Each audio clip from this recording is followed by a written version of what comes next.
નમસ્કાર દર્શક મિત્રો, ફોકલ પોઈન્ટ બાય અજય ઉમટમાં આજે આપણે ચર્ચા કરીશું કે ઈરાન અને અમેરિકાનું યુદ્ધ જે છે એમાં હવે ખતરનાક વળાંક આવી રહ્યો છે. સાઉદી અરેબિયાની એન્ટ્રી થઈ ગઈ છે. સાઉદી અરેબિયા અને અમેરિકાએ ભેગા થઈને ઈરાક પર હુમલો કર્યો હતો.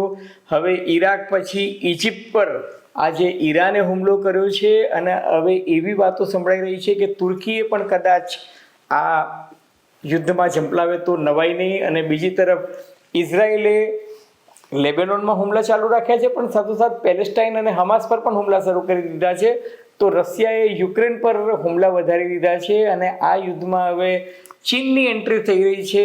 ચીન ઈરાનને મદદ કરી રહ્યું હોવાના પણ અમેરિકી મીડિયાના અહેવાલો આવી રહ્યા છે. અને આ બધા જ અહેવાલો વચ્ચે આજે ઈરાને એવો દાવો કર્યો છે કે એણે અમેરિકાના 3 F-35 જેટ ફાઇટર કે જે દુનિયાના સૌથી મોંઘામાં મોંઘા અને સૌથી આધુનિકમાં આધુનિક લડાયક જેટ ફાઇટર ગણાય છે, એ 3 જેટ ફાઇટર અને બીજા 3 ફાઇટર પ્લેન એ જોર્ડનના હેંગરમાં જે હુમલો કર્યો એમાં નષ્ટ કર્યા હોવાના, ધ્વંસ કર્યા હોવાના દાવા કર્યા છે. અલબત્ત આ એક બહુ જ મોટો દાવો છે અને અમેરિકાએ તરત જ એને રદિયો આપ્યો છે અને કહ્યું છે કે ઈરાનનો આ દાવો વાહિયાત છે. પરંતુ બીજી એક વાત એવી આવી છે અને જેનો સ્વીકાર ઇજિપ્તની સરકારે પણ કર્યો છે અને અમેરિકાએ પણ કર્યો છે. એ હકીકત એ છે કે ઈરાને ઇજિપ્તના એક બંદર પર અમેરિકાનું એક LNG ટેન્કર હતું, એ LNG ટેન્કર પર ડ્રોનથી હુમલો કર્યો અને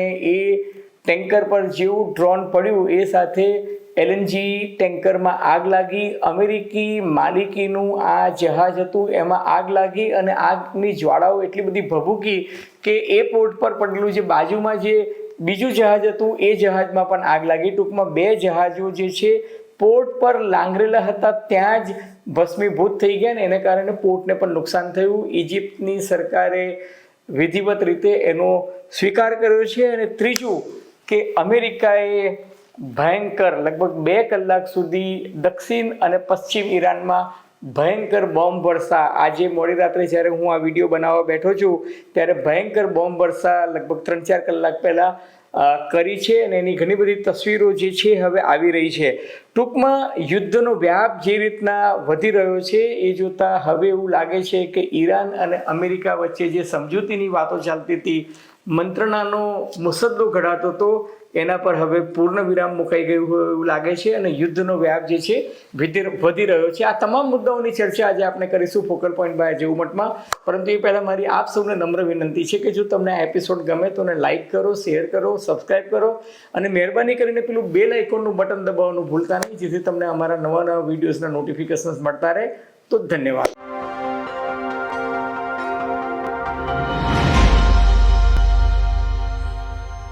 તો માંડીને વાત કરીએ. ગઈકાલના વિડીયોમાં પણ મેં તમને કહ્યું હતું કે ઈરાને આશ્ચર્યજનક રીતે જોર્ડનમાં અમેરિકી છાવણીઓ પર હુમલો કર્યો હતો. હવે અમેરિકા જે છે એને આ હુમલો આશ્ચર્યજનક પણ લાગ્યો અને આઘાતજનક પણ લાગ્યો. એટલા માટે કારણ કે અમેરિકન સેન્ટ્રલ કમાન્ડ એવું માનતું હતું કે અમેરિકાના રાષ્ટ્રપ્રમુખ ડોનાલ્ડ ટ્રમ્પે એક વખત જાહેરાત કરી દીધી કે હવે અમે ઈરાન પર હુમલા નથી કરવાના. એનો અર્થ એ કે ઈરાન પણ વળતા હુમલા નહીં કરે, કારણ કે ઈરાનની ઘોષિત યુદ્ધ નીતિ કહો કે રણનીતિ એ છે કે ઈરાન પર હુમલા થાય તો જ ઈરાન જવાબી કાર્યવાહી કરે છે. એટલે અમેરિકા અને અમેરિકાના સૈનિકો અને એમના કમાન્ડર નિશ્ચિંત હતા કે અમેરિકાએ હુમલા બંધ કર્યા છે અને 2 દિવસ સુધી હુમલા ખરેખર બંધ પણ રહ્યા. અને બીજું કે એ વખતે અમેરિકામાં વોશિંગ્ટન ડીસીમાં ગ્રેહામ લિન્ડસેની અંતિમ વિધિ ચાલી રહી હતી, જેમાં સામેલ થવા માટે યુક્રેનના રાષ્ટ્રપતિ ઝેલેન્સ્કી પણ હતા અને ઇઝરાયેલના વડાપ્રધાન બેન્જામિન નેતન્યાહુ પણ હતા. એટલે આ બંને દેશો તરફથી હુમલો થવાની પણ કોઈ સંભાવના નથી. એટલે અમેરિકી લશ્કર નિશ્ચિંત હતું. પરંતુ ત્યારે ઈરાને હુમલો કર્યો અને ઈરાને હુમલો જોર્ડન પર કર્યો. હવે સામાન્ય રીતે ઈરાન જે છે એ કુવૈત પર હુમલો કરતું હોય છે અને બહેરીન પર કરે છે, કારણ કે કુવૈતમાં અમેરિકી એરબેઝની સૌથી મોટી છાવણી છે અને બહેરીનમાં નૌકાદળની સૌથી મોટી છાવણી છે, જેને ફ્લીટ 5 કહે છે અથવા તો 5મો બીડો કહે છે નૌકાદળનો. પરંતુ અમેરિકાએ જેવું ઈરાન પર હુમલા બંધ કરવાની જાહેરાત કરી. એ સાથે એમને ખબર હતી કે આ બંને નૌકાદળ અને એરબેઝ પર ભયંકર હુમલા કર્યા છે, એટલે એમણે પોતાના લોજિસ્ટિક પોઈન્ટ ઓફ વ્યૂથી પોતાના રડાર, પોતાની એર ડિફેન્સ સિસ્ટમ અને પોતાના બધા સૈનિકોને ત્યાંથી હટાવી અને એ લોકો જોર્ડન લઈ જતા હતા અને જોર્ડનમાં પોતાનો બેઝ જે છે એ વધુ મજબૂત કરી રહ્યા હતા.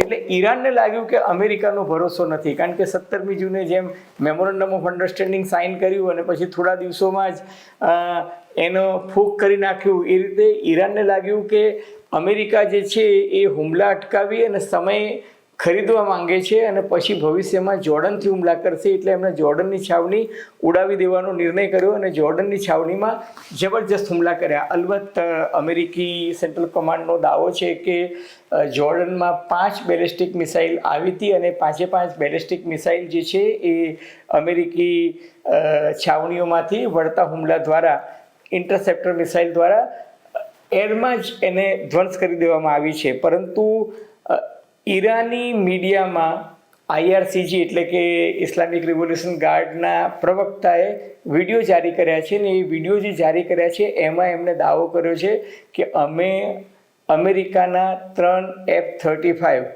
અત્યંત આધુનિક જેટ ફાઇટર જે છે એ અને બીજા 3 ફાઇટર જેટ પ્લેન્સ એનો અમે ખુરદો બોલાવી દીધો છે.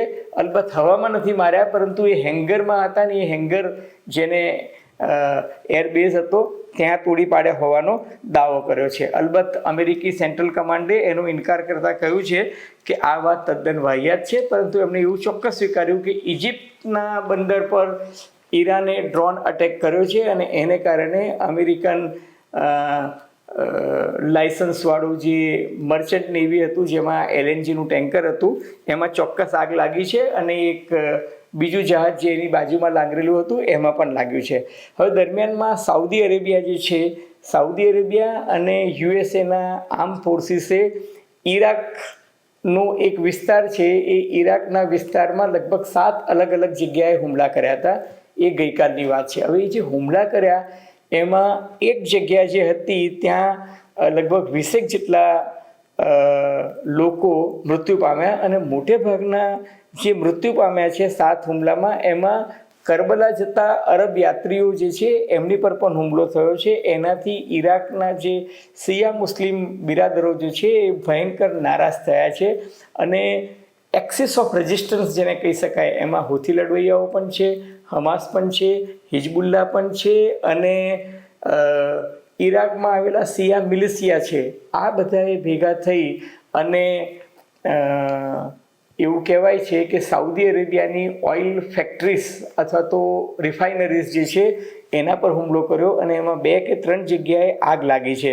ટૂંકમાં હુથીએ સાઉદી અરેબિયા પર હુમલા તો ચાલુ રાખ્યા છે, ઈરાકની ધરતી પર પણ હુમલા થયા છે. એટલે અમેરિકા અને સાઉદી અરેબિયાએ ઈરાકના એ જગ્યા પર હુમલા કર્યો એટલે ઈરાકે કહ્યું કે તમે અમારા સાર્વભૌમત્વનો ભંગ કર્યો છે. એટલે ઈરાકે સાઉદી અરેબિયા પર હુમલો કરવાની ચીમકી આપી છે અને ઈરાકની બોર્ડર જે છે એ બહુ સેન્સિટિવ છે, કારણ કે ઈરાકનો તમે નકશો જુઓ તો એક બાજુ તમને તુર્કી જોવા મળે, બીજી બાજુ જોર્ડન, ત્રીજી બાજુ સાઉદી અરેબિયા, ચોથી બાજુ ઈરાન અને 5મી બાજુ કુવેત અને 6ઠ્ઠી બાજુ જુઓ તો સિરિયા. એટલે ઈરાક જે છે એની આજુબાજુ 6 દેશો છે. 6 દેશોની સરહદોને જોડતો આ દેશ છે એટલે એ અત્યંત સંવેદનશીલ છે. ને ઈરાક જે છે એણે કહ્યું કે અમારી પર આ રીતના હુમલા જો સાઉદી અરેબિયા કરશે તો એ અમે સાંખી નહીં લઈએ. હવે અમેરિકાએ ઈરાન સાથેની મંત્રણા જે છે એને તો અભેરાઈએ ચડાવી દીધી છે, કારણ કે એને ખબર પડી ગઈ છે કે ઈરાન સમાધાનના મૂડમાં નથી અને ઈરાને એવું કહ્યું છે કે અમેરિકા અમારી વિદેશ નીતિ, અમેરિકા અમારી યુદ્ધ નીતિ, અમેરિકા અમારું શાંતિ ક્યારે તપાસશે અને અમે યુદ્ધના મોડમાં ક્યારે જઈશું એ અમેરિકા નક્કી નહીં કરે. અમેરિકા અમારી પર હુમલો કરશે તો અમે જડબાતોડ જવાબ આપીશું ને આપીશું. એટલે અમેરિકાએ આજે અકળાઈને જોર્ડનનો પલટવાર કરવા માટે, સાઉદી અરેબિયામાં જે ઈરાન પ્રેરિત તત્વો જે તોફાન કરી રહ્યા છે એનો પલટવાર કરવા માટે ઈરાનના દક્ષિણ અને પશ્ચિમ વિસ્તારમાં ભયંકર બોમ્બ વર્ષા સતત 2 કલાક સુધી કરી. એમાં ઈરાનના મિલિટરી કમાન્ડને, પછી ઈરાનના ડ્રોન મેન્યુફેક્ચરિંગ સેન્ટર્સ જે હતા ત્યાં, મિસાઇલ મેન્યુફેક્ચરિંગ સેન્ટર્સ હતા જ્યાં જ્યાં એમને લાગતું હતું કે સૈન્ય ઠેકાનો છે ત્યાં તો હુમલા કર્યા. બંદર અબ્બાસમાં હુમલા કર્યા, હોર્મુઝની ખાડીની આસપાસ કર્યા, ક્રિસ આઇલેન્ડમાં કર્યા, ક્યુસેમમાં કર્યા. ક્યુસેમ આઇલેન્ડ પર જે હુમલો કર્યો એમાં તો એક અપાર્ટમેન્ટ પર જે મિસાઇલ પડી એમાં એક દંપતી અને એમનું 2.5 વર્ષનું બાળક જે છે એ તત્કાલ મૃત્યુ પામ્યા છે. તો બુશેર પ્રાંતમાં પણ ભયંકર હુમલાઓ થયા છે અને જાનજન કરીને જે એક વિસ્તાર છે ત્યાં જે અમેરિકાએ મિસાઇલો છોડી એમાં 3 સૈનિકોના મોત થયા હોવાનું ઇસ્લામિક રિવોલ્યુશન ગાર્ડ જે છે એમને સ્વીકાર્યું છે. હવે ઈરાને જે રીતે આ ઘટનાક્રમ બાદ કુવૈત, બહેરીન અને જોર્ડન પર હુમલા કર્યા છે, એમાં કુવૈતમાં એક ચીની કંપની પર ઈરાનની મિસાઇલ પડી અને એમાં ચીની શ્રમિકનું મોત થયું હોવાનું કહેવાય છે. પરંતુ દરમિયાનમાં એક એવી માહિતી આવી છે કે ચીને ઈરાનને લગભગ 400 જેટલી એર ડિફેન્સ મિસાઇલ લોન્ચરનું એક કન્ટેનર મોકલ્યું છે અને એનો અહેવાલ અમેરિકી સમાચાર સંસ્થામાં આવ્યો છે. જો કે ચીને એનો રદિયો આપ્યો છે, પરંતુ જે પ્રકારની એર ડિફેન્સ સિસ્ટમ જેને ખભા પર મૂકીને ફોડી શકાય છે એવી air defence missile launcher system જે છે એ બનાવવામાં ચીનની મહારત છે અને ઈરાન પાસે એનો જંગી જથ્થો હોવાનું કહેવાઈ રહ્યું છે. ટૂંકમાં આ યુદ્ધમાં હવે રશિયા તો અગાઉથી પણ ઈરાનને મદદ કરતું હતું, ચીન પણ ખુલ્લેઆમ મદદ કરી રહ્યું છે. એટલે અમેરિકા,